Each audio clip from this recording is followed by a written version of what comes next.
मेरी बातें सुनती नहीं है ना, मतलब बीइंग अ डॉटर वो कहती हैं ये मुझे ये सब नहीं समझ में आता, मैं जो अपना काम कर रही हूँ मुझे करने दो, कॉमेडी वीडियो शेयर कर दो, ऐसा कुछ कर दो। पर आपकी वीडियोस में उनको या सेशंस में बिठाने की कोशिश करती हूँ तो 15-20 मिनट बाद वो गायब हो जाती आप तो कॉमेडी ही भेजिए।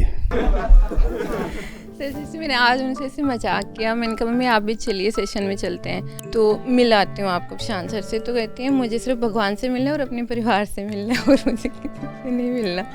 आप लोगों का यहाँ होना धर्मशास्त्रों की दृष्टि से मुझे बहुत बड़ा गुनहगार बना रहा है। एक ही जगह है जहाँ आपको ज्ञान मिल सकता है, पति के चरणों में। ऐसे भड़काना काफ़ी नहीं था जो पूरा चैनल ही चालू कर दिया है भारत की महिलाएं खराब करने के लिए। प्रणाम आचार्य जी। लैंग्वेज एक बैरियर बन रहा है, तो मेरे साथ प्रॉब्लम ये होती है, मैं अपने पेरेंट्स को कनेक्ट करने की कोशिश करती हूँ, तो पापा को वीडियो सेंड करती हूँ, वो देखते हैं, वो कितना इम्प्लीमेंट करवाते हैं मुझे नहीं आइडिया। बट मेरी मम्मी के साथ प्रॉब्लम होती है कि वो हिंदी नहीं समझती, तो मैं आपकी बातें उनको कैसे समझाऊँ? अपनी भाषा में। सर वो मेरी बातें सुनती नहीं है ना, मतलब बीइंग अ डॉटर वो कहती हैं ये मुझे ये सब नहीं समझ में आता, मैं जो अपना काम कर रही हूँ मुझे करने दो। और हिंदी मूवी समझ जाते हैं वो, मतलब मुझे समझ में नहीं आता। अगर मूवी उनके पास में मैं बैठ के बीच बीच में समझाती हूँ तो पूरी मूवीज़ देख लेते हैं, और जब वीडियो मैं दिखाती हूँ कोशिश करती हूँ तो इनकी भाषा क्या है? सर राजस्थानी। तो समझ जाएंगे बहुत। सर वो बैठती नहीं है पास में। भाषा की बात नहीं है फिर। कभी रेजिस्टेंस करती हैं और बोलेंगे मेरे को कॉमेडी वीडियो शेयर कर दो, ऐसा कुछ कर दो। पर आपकी वीडियोस में उनको या सेशंस में बिठाने की कोशिश करती हूँ तो 15-20 मिनट बाद वो गायब हो जाती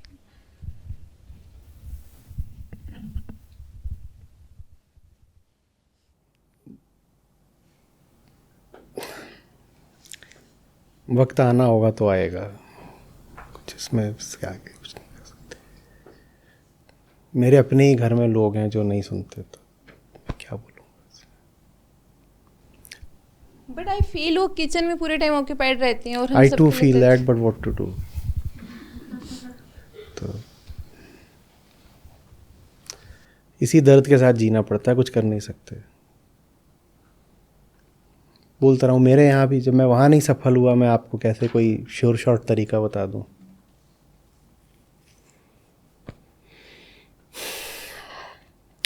एक तरीके से वो एक जो लगातार दर्द बना रहता है ना, इस बात का कांस्टेंट रिमाइंडर रहता है वो कि काम अभी कितना ज़्यादा बाकी है।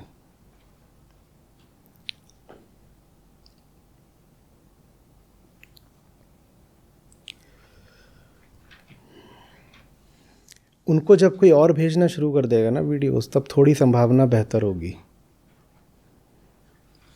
या तो उनकी कोई दोस्त वगैरह हो तो आप उनसे कुछ जुगाड़ सेटिंग कुछ करिए कि वो भेजा करें।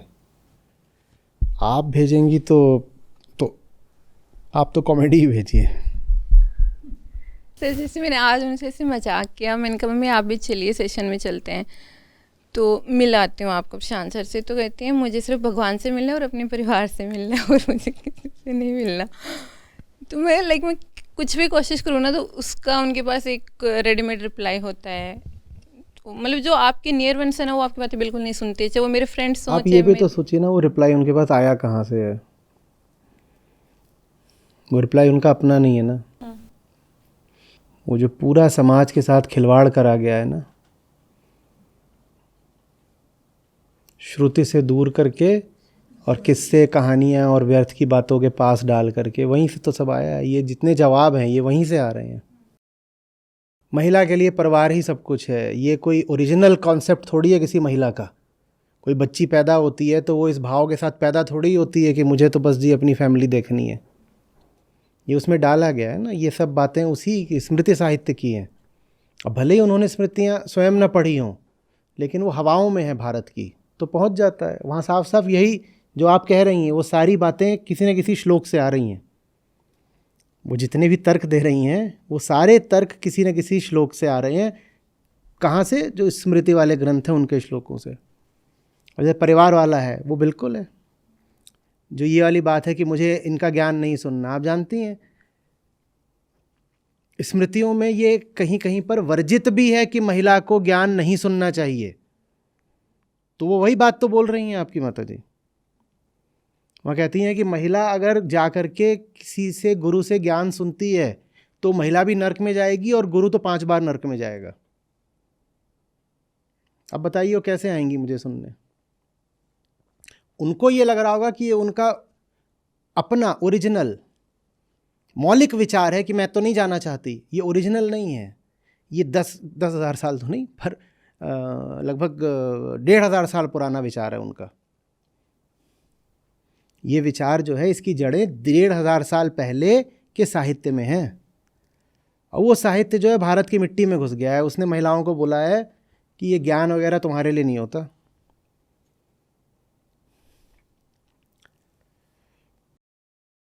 महिला को ग्रंथ पढ़ने से यही नहीं है कि सिर्फ हतोत्साहित किया गया है, उसको मना करा गया। उसको कहा गया तेरा एक ही ग्रंथ है, तेरा पति, और पति की सेवा से ही सिर्फ तुझे बैकुंठ मिल सकता है, नहीं तो नहीं मिलेगा। और अगर तू किसी गुरु के पास गई तो वो गुरु भी नरक में मरेगा अगर उसने किसी स्त्री को अपने सामने बैठ के ज्ञान दिया तो। ये स्मृति साहित्य के हिसाब से तो मैं बहुत बड़ा पापी हूँ आप लोगों को, जो मैं आप लोगों की सेवा में तो संस्था ने एक अलग चैनल ही चला दिया है शक्ति नाम से, वो है ही सिर्फ बेचारी महिलाओं को खराब करने के लिए। तो यही आते हैं कि ऐसे भड़काना काफ़ी नहीं था, जो पूरा चैनल ही चालू कर दिया है भारत की महिलाएं खराब करने के लिए। आप लोगों का यहाँ होना धर्मशास्त्रों की दृष्टि से मुझे बहुत बड़ा गुनहगार बना रहा है। आप यहाँ कैसे, एक ही जगह है जहाँ आपको ज्ञान मिल सकता है, पति के चरणों में। उसकी हाँ सर, अभी संस्कृत दे के मारूंगा फिर क्या करोगे? फिर क्या करोगे बोलो? और एक के बाद एक सैकड़ों कथाएं हैं पुराणों में जो यही बताने के लिए आई हैं कि मान लो आप स्मृति नहीं भी पढ़ रहे हो तो पुराण तो पढ़ोगे, पुराण भी स्मृति में ही आते हैं, कि उनमें जो कथाएं हैं उन कथाओं के माध्यम से धीरे धीरे करके लड़कियों के मन में बात डाल दी जाती है कि तुम्हारा पति और तुम्हारा परिवार यही सब कुछ है, और ज्ञान की तरफ तो तुम जाना भी मत। कितनी कथाएं हैं जो यही एक तरह से इशारा कर रही हैं कि वो लड़की थी, वो ज़्यादा ज्ञान की ओर गई तो तबाह हो गई। वो सब बहुत कुटिलता से रची हुई कहानियां हैं ताकि भारत की महिलाओं को बस ऐसे ही दबा के रखा जा सके। तो आपकी माता जी उन्हीं कहानियों पे चल रही हैं, वो उनका अपना विचार नहीं है जो वो व्यक्त कर रही हैं, वो बहुत पुराना विचार। सर प्लस बीच में जैसे ऐसे होता है ना, कभी किसी को फॉलो कर रहे होते हैं कोई, बाद में उनके कुछ नेगेटिव एग्जाम्पल सामने आ जाते, तो एक परसेप्शन भी बन गया, वो लोग डिफ्रेंशिएट नहीं कर पाते who is good, who is like giving true teachings. और जैसे मैं अपने दोस्तों को बोलती हूँ तो कहते हैं इस एज में तू कहाँ इस फील्ड में एंटर हो गई, तुझे अपनी लाइफ बर्बाद करनी है क्या? मतलब मुझे ऐसा आई फील सो हेल्पलेस कि मैं किसी को नहीं समझा पा रही। आप एक व्यक्ति को समझाने में विफल नहीं हो रही हैं, आप जिसका सामना कर रही हैं ना, वो करोड़ों लोगों का हजारों साल से बहता हुआ एक सैलाब है, और उसको विकृत कर दिया गया है, खराब कर दिया गया है, श्रुति से दूर रख के। जो लिबरेटिंग नॉलेज है, जो अद्वैत ज्ञान है, उससे दूर कर दिया गया है, और फालतू इधर उधर की बातें दिमाग में एकदम डाल दी गई हैं कि यही बातें तो धर्म है। तो वो भी लोग जो ये सब आपसे बोल रहे हैं कि तू इस उम्र में क्या कर रही है, जानती हैं वो कहाँ से आ रही हैं? वो वर्णाश्रम धर्म से आ रहे हैं। उनको पता नहीं होगा कि वो भी किन्हीं श्लोकों का पालन ही कर रहे हैं। अभी उनसे बोला जाए कि तुम जो बात बोल रहे हो वो बात तुम्हारी नहीं है, वो बात एक बहुत पुरानी संस्कृति किताब की है, तो कहेंगे हाँ ऐसा थोड़ी है। पर उनको नहीं पता है कि वो बात उनकी नहीं है, वो उस वर्णाश्रम धर्म की है जो बोलता है 25 साल तक तो पढ़ाई लिखाई, 50 साल तक अपना गृहस्थी में मौज करो, फिर अगले 75 साल कुछ पढ़ो लिखो, उसके बाद जंगल जाओ मरो। तो उसने ये निर्धारित कर रखा है कि जो ज्ञान का काम है वो तो तुमको बिल्कुल बुढ़ापे में ही करना है। ये वहाँ से आकर के बोल रहे हैं। तो जैसे ही कोई आपसे ये बोले, आप तुरंत कहिए अच्छा वर्णाश्रम धर्म के पालक हो। उसको झटका लगेगा, कहेगा नहीं तो हम तो वर्णाश्रम क्या होता है हम तो जानते ही नहीं। बोलो बात तुमने जो करी ना वो वही बात है, और ये बात तुमको पता भी नहीं है कि जो तुमने बात बोली है तुम्हारी बात नहीं है। सबको ये लगता है तो हमारी बात है, नहीं तुम्हारी नहीं है ये बात। ये बहुत बेकार की सी किताबों की बात है तुम ला रहे हो, और जो असली किताबें हैं पढ़ने लायक वो तुमने कभी पढ़ी नहीं। जो व्यर्थ की किताबें थी उनका मामला हवाओं से होता हुआ तुम्हारे फेफड़ों में घुस गया है, और जो असली किताबें थी, उपनिषद हैं, गीता है, वो तुमने कभी पढ़े नहीं है।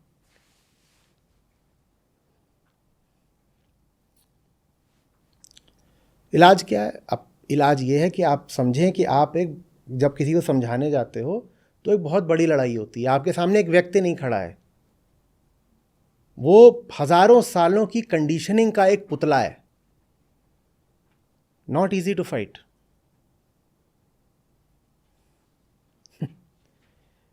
इतनी पुरानी धारा, इतनी पुरानी धारा, और जिसने कि जनसंख्या के इतने बड़े हिस्से को अपनी चपेट में ले रखा हो, उसको शुद्ध करना आसान काम नहीं है।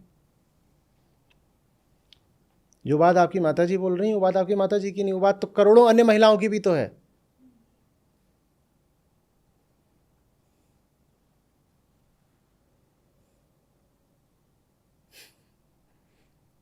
उनको सिखा दिया गया है कि ज्ञान से दूर रहना है। छोटे छोटे 1 मिनट वाले वीडियो डालते हैं, उसमें देखो कि जेंडर वाइज कितनों ने देखा, तो उसमें महिलाएं रहेंगी 35%, और जो बड़े वाले डलते हैं पूरा घंटा 1.5 घंटा, उसमें देखो महिलाओं ने कितना देखा, तो 22%। दिमाग ऐसा कर दिया गया है कि ज्ञान से दूर रहो। जो छोटे वाले डलते हैं हमारे, उसमें थोड़ी कॉमेडी भी रहती है, थोड़ा मसाला भी रहता है, वो चुन चुन के ऐसे डाले जाते हैं कि 1 मिनट में आपको थोड़ा सा वो गुदगुदी कर दे, तो वो देख लेती हैं महिलाएं। फिर भी जो पूरा एकदम विशुद्ध बात होती है 1.5 घंटे 2 घंटे की, वो नहीं देखना चाहती। इसमें महिला की नहीं गलती है, उसको 1500 साल से ऐसा कर दिया गया कि उसको अच्छा ही नहीं लगता ज्ञान।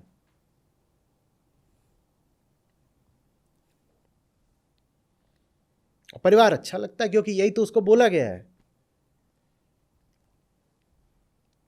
और कुछ बात किताबों से आती है, और किताबों में जो नहीं था रही सही कसर परंपराओं ने पूरी कर दी। तो किताब ने अगर पति को बनवा दिया परमात्मा, तो फिर और जो परंपरा ने उसमें सास और जेठानी और रामपुर वाली फूफी सब जोड़ दिए। तो अब जब परिवार उसके लिए इतनी बड़ी चीज़ बना दी गई है, तो महिला कहाँ से उस पुरानी पूरी कंडीशनिंग को त्यागे? वो नहीं त्याग पाती।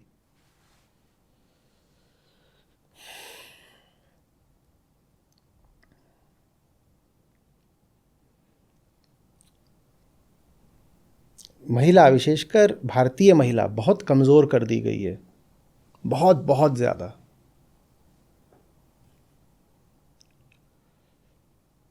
होना उसे बहुत मजबूत चाहिए था, क्योंकि ये देश वेदांत का है, बहुत मजबूत होना चाहिए था। यहाँ से जो महिला निकले, वैसी तेजस्विनी महिला कहीं और मिलनी मुश्किल होनी चाहिए थी। हो उल्टा गया है, भारतीय महिला एकदम कमज़ोरी की प्रतिमूर्ति बन गई है, और वो अपनी कमज़ोरी को खुद ही बचाए बचाए रहती है। आप चाहो उसकी मदद करो, उसकी कमज़ोरी हटाओ, तो वो क्रोधित हो जाती है।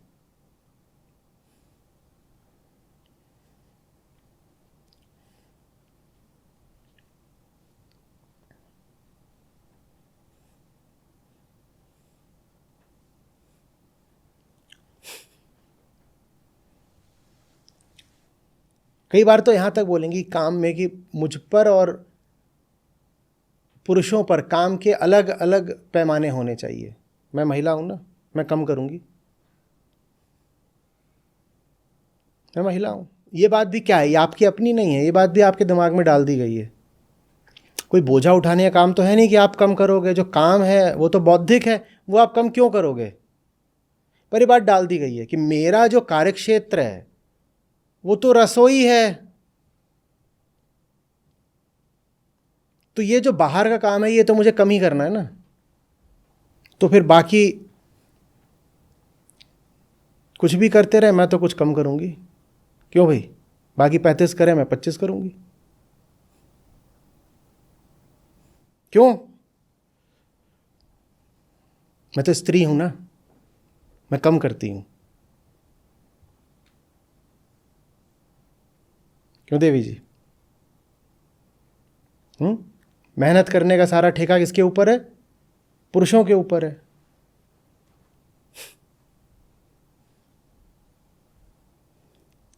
ये क्या कर लिया? अगर मेहनत का ठेका आपने उनके ऊपर डाल दिया तो फिर मालकियत का ठेका भी आपने उन्हीं को दे दिया। जो मेहनत करेगा वही मालिक रहेगा। अगर मेहनत पुरुष ने करनी है तो फिर मालिक भी वही बन के बैठेगा। फिर शिकायत मत करना।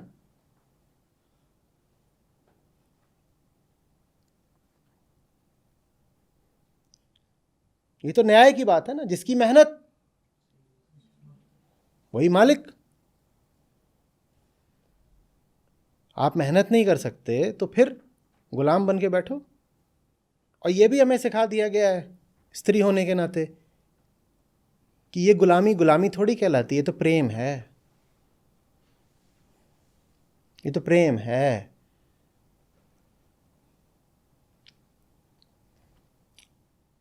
एकदम मतलब जो पूरा सॉफ्टवेयर है उसमें कोड कम है, बग्स ज्यादा है।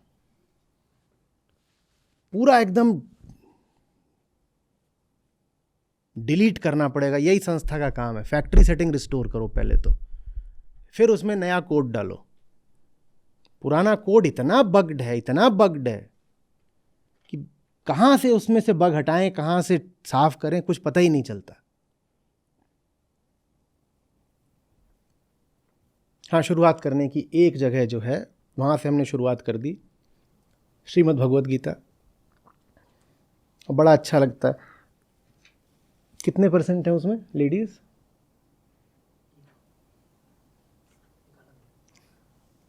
कितने होशियार हो? अप्रॉक्सीमेटली? ठीक है, 30-40% भी है तो मामला हजारों में जा रहा है।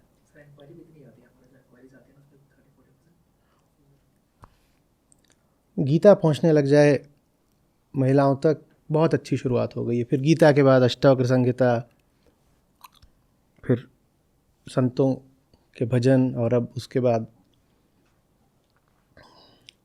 लाओ त्ज़ू हैं, कठोपनिषद है, और बुद्ध हैं। तो ये सब पहुंच रहा है, वहाँ से शुरुआत हुई है। लेकिन ये हम भी जानते हैं मामला आसान तो एकदम नहीं है।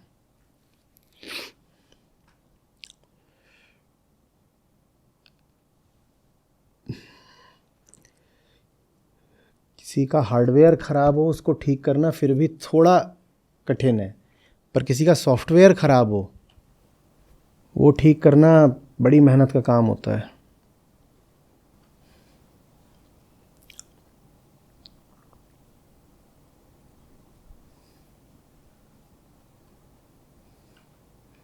देखते हैं ऋषियों पे भरोसा करके, उपनिषद गीता सब मिल के देखते हैं भारत की महिलाओं का कितना अब काम कर पाते हैं। अभी तक तो ऋषि महाराज के पास भी बहाना था कि हम तो महिलाओं तक पहुंच ही नहीं पाए। हम कह रहे हैं चलो अब आपको पहुंचा रहे हैं, देखते हैं आप कितना उपचार कर पाते हो, देखते हैं, वक्त बताएगा। लाज रखिएगा, कहीं कृष्ण भी असफल ना हो जाए यहाँ पर।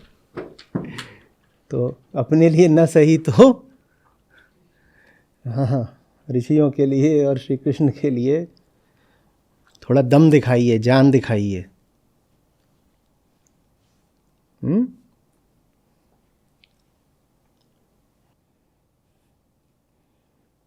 बहुत सारी चीज़ें जिनको हम बोलते हैं evils, current evils of the society, वो करंट है नहीं, they are carry overs from the past. बस हमें ये पता नहीं, तो हमें लगता है कि पास्ट की बात थोड़ी है, ये तो मेरी आज की अपनी बात है, वो तुम्हारी अपनी बात नहीं है। जो तुम सोच रहे हो वो एक 1200 साल पुरानी सोच है और फलानी किताब में लिखी हुई है। तुमने वो किताब पढ़ी नहीं है, लेकिन वो जो सोच है वो हवाओं में तैरती तैरती तुम तक आ गई है। माहौल में थी वो सोच, तो तुमने वो सोच एब्जॉर्ब कर ली है। वो 1200 साल पुरानी एक सोच है जिस सोच का आज कोई महत्व नहीं है।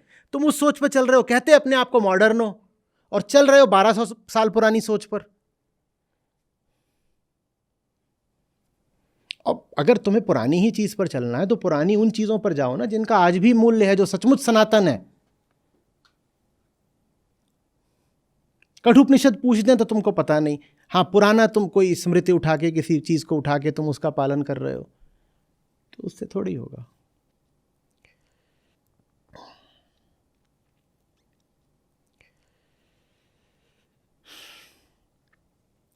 बताइए सर। इसी में एक एड ऑन क्वेश्चन है कि ये तो चलो मुझे लगा कि उनका लैंग्वेज बैरियर है तब ये सिचुएशन आ रही है, बट जो मेरे कुछ फ्रेंड्स हैं वो जो आज के रिलीजन में जो ऑर्थोडॉक्सी है उसको तो वो लाइक नो बोल चुके हैं, बट वो फिर सही ट्रू टीचिंग्स की तरफ भी नहीं आ रहे, तो उनका मुझे समझ में नहीं आता कि लाइक कुछ तो कोई फिलॉसफी कुछ तो होती है ना कि हम किन प्रिंसिपल्स पे चल रहे हैं। तो वो कहते हैं हमारे हिंदू रिलीजन्स में बहुत फॉल्ट्स हैं, we are not following those things. फिर वो दिवाली भी मना लेते हैं और उस पर गाड़ी भी ले आते हैं शुभ मुहूर्त में, और बाकी जो ट्रेडिशंस वो नहीं फॉलो करते, तो मतलब अपने तरीके से मोल्ड कर रहे हैं। और गीता के नाम पे ऐसे लगता है कि ये क्या बोल दिया तुमने। ये वो लोग हैं जिन्होंने अपनी सुविधा के लिए धर्म का अर्थ ही बना दिया, वो सब मूर्खता की चीज़ें जो छोड़े जाने योग्य ही हैं। ऐसी सी बात है कि मैं आपके साथ चलूं, ठीक है, और मान लीजिए आपको कपड़े या जूते की ज़रूरत है और मैं आपके साथ चलूं, एक दुकान में जाएं, और मेरा इरादा ये है कि कौन पैसे खर्च करेगा और इनको दिलवाएगा कुछ, तो मैं आपको ले जाऊं और वो जो जूतों की बड़ी भारी दुकान हो उसमें जो एकदम सड़े हुए जूते रखे हों उस तरफ ले जाऊं। सड़े हुए जूते, कहीं उसमें कुछ फटे कपड़े या कुछ ऐसे रखे हों या कम साइज़ के कपड़े रखे हों, मैं उधर ले जाऊं और वहाँ जा कर के मैं क्या घोषित कर दूं कि देखो यहाँ तो सारा जो माल है सारा माल ही ख़राब है, चलो बाहर निकलो, यहाँ कुछ नहीं है अपने काम का। अगर मैं ऐसा कर रहा हूँ तो मेरी नीयत क्या थी? मैं जानबूझ करके दुकान के सिर्फ उस हिस्से की ओर गया जहाँ कुछ भी काम का है ही नहीं, तो फिर मेरी नीयत ही क्या थी? कि मुझे उस दुकान से कुछ नहीं खरीदना। पहले ही मान के बैठा हुआ, तो मैं बायस्ड था। ये वो लोग हैं जो धर्म को ठुकराना चाहते हैं, तो ये धर्म के सिर्फ उन हिस्सों को देखते हैं जो एकदम सड़े गले हैं, और उन सड़े गले हिस्सों को उदाहरण बनाकर, उन सड़े गले हिस्सों को तर्क और आधार बनाकर ये साबित कर देते हैं, घोषित कर देते हैं कि पूरा धर्म ही बेकार है, तो हमें धर्म से क्या लेना देना। ये दो तरह के लोग हैं जो बहुत खतरनाक है। एक वो जो धर्म के सड़े हुए हिस्से को ही आराम से खा रहे हैं, पचा रहे हैं, मौज कर रहे हैं। दूसरे वो जो कहते हैं कि धर्म में सड़ा हुआ हिस्सा है, इसका मतलब पूरा धर्म ही सड़ा हुआ है, तो हमें धर्म से कोई लेना ही देना नहीं। हम तो जी, कोई अपने आप को उसमें से बोल देता है कि मैं नास्तिक हूँ, कोई अपने आप को आधुनिक बोल देता है, कोई अपने आप को सेकुलर बोल देता है, कोई इस तरह के कई अपने आप को उस तरह से, कोई एग्नोस्टिक बोल देता है। ये सब अपना चलता रहता है इनका। भाई तुम इंसान हो और इंसान धर्म के बिना नहीं जी सकता, और तुमने धर्म का अगर सड़ा हुआ ही स्वरूप देखा है तो इसमें तुम्हारी गलती है ना। धर्म का जो असली रूप है वो भी तो उपलब्ध है, वो तुमने क्यों नहीं खोजा? वो तुमने क्यों नहीं खोजा? तुम कहो धर्म का मतलब है सुपरस्टिशन, तो इसका मतलब तुम्हारे धर्म का मतलब सुपरस्टिशन है। जो असली धर्म है वो भी तो उपलब्ध है, उसकी ओर क्यों नहीं जा रहे? तुम कहो धर्म का मतलब है ऑर्थोडॉक्सी, तो भाई ऑर्थोडॉक्सी को त्यागो, धर्म को क्यों त्याग रहे हो? धर्म के बिना तो इंसान जानवर है। तो दोनों तरह के लोग खतरनाक हैं। धर्म का पूरा ठेका किन्होंने ले लिया है? जिन्हें सिर्फ धर्म की सड़ी हुई चीज़ आगे बढ़ानी है। तो धर्म का मतलब ही बन गया है जादू टोना, अंधविश्वास, फूहड़ बातें, बिल्कुल फूहड़ बातें, जिनको सुन के आदमी उल्टी कर दे, ऐसी बातें। धर्म का ये मतलब बन गया है। और इस बात का फ़ायदा उठा के बहुत लोग कहते हैं देखो धर्म तो ये होता है ना, तो हमें नहीं चाहिए धर्म। अब इस पूरी चीज़ में बेचारे उपनिषद क्या करें, ऋषि क्या करें, वेदांत क्या करें, दर्शन क्या करें? वो कह रहे हैं और हम, उनको कोई पूछने वाला नहीं है, उनको कोई पूछने वाला नहीं है। ये होता है ना जब आप एक ऊंचे क्षेत्र में गंदगी ला देते हो, उस गंदगी का फायदा उठा करके लोग उस पूरे ऊंचे क्षेत्र से ही हट जाते हैं। उनको बहाना मिल गया, वो कहते हैं यहाँ तो गंदगी बहुत है, मैं हट रहा हूँ। कुछ भी गंदा किया जाना बर्दाश्त हो सकता है, धर्म को गंदा जिन्होंने किया ऐसे लोगों की कोई माफ़ी नहीं होनी चाहिए। और अतीत में तो धर्म गंदा किया ही गया था, आज धर्म और ज़्यादा गंदा किया जा रहा है। ये लोग सबसे बड़े गुनहगार हैं। और कोई भी किसी भी क्षेत्र में गुनाह कर रहा हो उसको तो आप क्षमा कर दें, लेकिन जो लोग धर्म को गंदा कर रहे हैं इनको नहीं क्षमा करा जाना चाहिए। ये आदमी की सबसे ऊंची चीज़ को सबसे गंदी चीज़ बना रहे हैं।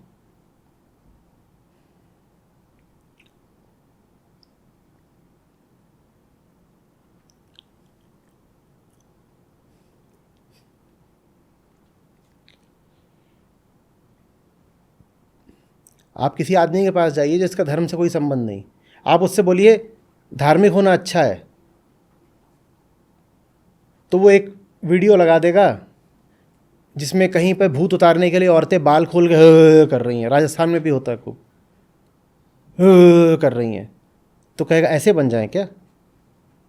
बस हो गया, ख़त्म, बहस ही ख़त्म।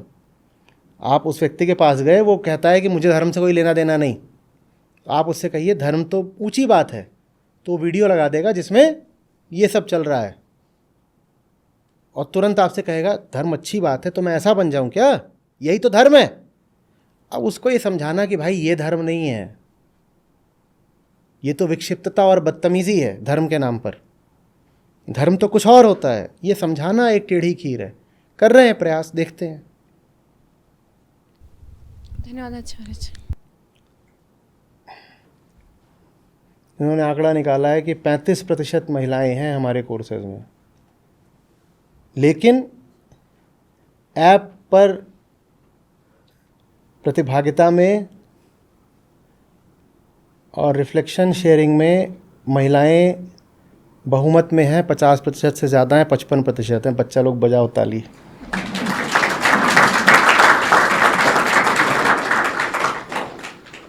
अच्छा है, देखते हैं, लंबी है यात्रा।